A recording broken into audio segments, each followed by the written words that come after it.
ரெண்டாவது மதராசி படத்துக்கு மேலேயே ஒரு பெரிய ஒரு எதிர்பார்ப்பு இல்லை.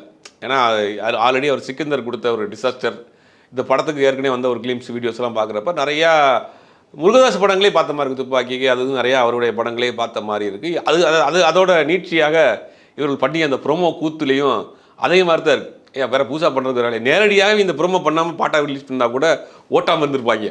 எத்தனை நாளைக்கு தான் இதை வச்சு ஓட்டுவீங்க, வேறு உங்கள்கிட்ட வேறு ரெக்கார்டே இல்லையே அப்படிங்கிற மாதிரி தான் விமர்சனங்கள் வந்துச்சு. அந்த அளவுக்கு தான் இந்த படத்துக்கு மேலே உள்ள எதிர்பார்ப்பு இருக்குது. நிறைய பேர் எழுதும்போது என்ன சொல்கிறாங்க அப்படின்னா, சிவகார்த்திகேயன் இந்த படம் பண்ணுறாரு ஓகே, பட் ஹிட் ஆச்சுன்னா ஓகேன்னு எடுத்துக்கலாம். என்னவாக இருந்தாலும் அவருடைய எய்ம் எல்லாமே பராசக்தி மேலே தான் இருக்குது. அதனால் இது அப்படியே போகிற போக்கில் ஒரு படம் அப்படின்ற மாதிரி எழுதுறாங்க. இல்லை, போகிற போக்கில்னா சம்பளம் குறைஞ்சி போயிருங்க படம் இல்லைன்னா.